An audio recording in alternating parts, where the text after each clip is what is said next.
வாழ்க வையகம் வாழ்க வையகம் வாழ்க வளமுடன். குரு வாழ்க, குருவே துணை. குரு வணக்கம். புருவத்திடை உந்தன் பூவிரலால் தொட்டு எந்தன் உயிருணர்த்தி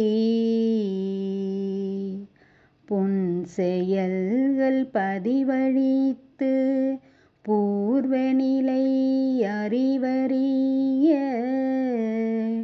துரியம் தந்து கருவறிந்து அகத்தவத்தால் கலங்கங்கள் போக பெரும் கலத்தமர்த்தி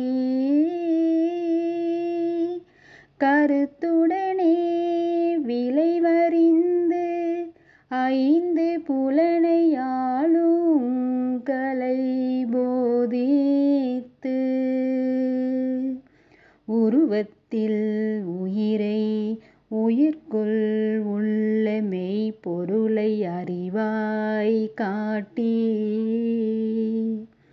ஒழுக்கத்தால் உலகினையே நட்பு கொள்ளும் அன்பு நெறி விளங்க வைத்து திருத்தமுடைய காய கற்பம் சீர்கர்மயோகம் உடற்பயிற்சி தந்து சிந்தனையை உடல் நலத்தை சீரமைத்து உய்வித்த குருவே வாழ்க, குருவே வாழ்க, குருவே வாழ்க.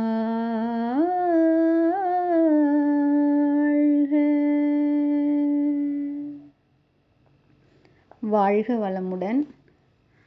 வாழ்வின் நோக்கம் இனிமையாக வாழ்தல். இயற்கையில் எல்லாமே இனிமைதான்.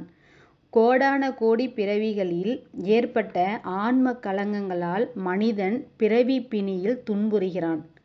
பழக்க பதிவுகளால் உணர்ச்சிவயப்பட்ட நிலையில் வாழ்ந்து பெற்ற கலங்கங்களிலிருந்து விடுபட்டு தெய்வீகத்தை வெளிப்படுத்தி தானும் வாழ்ந்து மற்றவரையும் வாழ வைக்கக்கூடிய ஆறாவது அறிவானது குறையறிவாக இருக்கும் வரை இனிமையாக மனிதனால் வாழ முடியாது.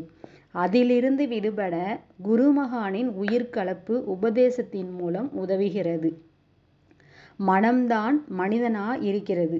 மனதை ஒருமுகப்படுத்த மனதிற்கு மூலமான உயிர் மேல் மனம் செலுத்தி பழக வேண்டும்.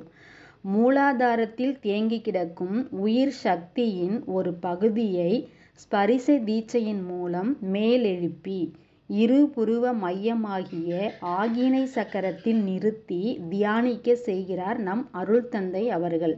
அதன் மூலம் விளைவறிந்த விழிப்பு நிலையால் இனி பழிச்செயல் புரியாத தகைமை இயல்பாகிறது.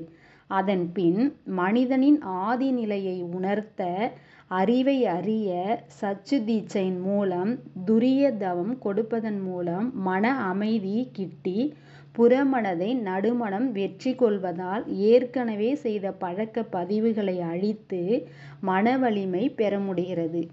துரிய தவம் பழக பழக மனதின் விரியும் தன்மையால் இறை இணைப்பாகிய பெருங்கலத்தில் துரியாதீதமும் கைவரப் பெறுகிறது. முன்வினை பதிவுகளின் விளைவுகள் வெளிப்படும்போது அவற்றை எதிர்கொள்ளும் திறன் கூடுகிறது. பொறி புலன்களும் மனமும் அறிவின் கட்டுக்குள் வந்துவிடுகிறது. உடலுக்குள் உயிர், உயிருக்குள் அறிவு, அந்த அறிவுதான் தெய்வம். அதுவே எல்லாமாக எல்லாவற்றுக்குள்ளும் உள்ளது என்பதை காட்டிக் கொடுப்பவர்தான் நம் குரு. துன்பப்படுத்தாத வாழ்வியல் மூலமாக உலகம் முழுவதும் நட்பு பாராட்டக்கூடிய இறை உணர்வாகிய அன்பு, கருணை நெறியை உணர்ந்து கொள்வதற்கு காயகல்பம், கர்மயோகம், உடற்பயிற்சி முதலியவற்றை அருளியவர்தான் நம் அருள் தந்தை அவர்கள். உடல் நலத்தையும் உயிர் வளத்தையும் மன வளத்தையும் மேன்மைப்படுத்திய குருமகானை நாம் எப்போதும் வணங்குவோம், வாழ்த்துவோம், மகிழ்வோம். இருவிழிகள் மூக்குமுனை குறிப்பாய் நிற்க எண்ணத்தை புருவங்களிடை நிறுத்தி ஒருமையுடன் குருநெறியில் பழகும்போது உள்ளொளியே பூரித்து மூலமான கருவுக்கு மேனோக்கு வேகமூட்டும் கருத்துக்கு இந்நிகழ்ச்சி உணர்வாய் தோன்றும் அருவ நிலையாம் ஆதி உருவாய் வந்த அத்திவித இரகசியமும் விளக்கமாகும் என்கிறார் நம் அருள்தந்தை அவர்கள். நன்றி. வாழ்க வளமுடன்.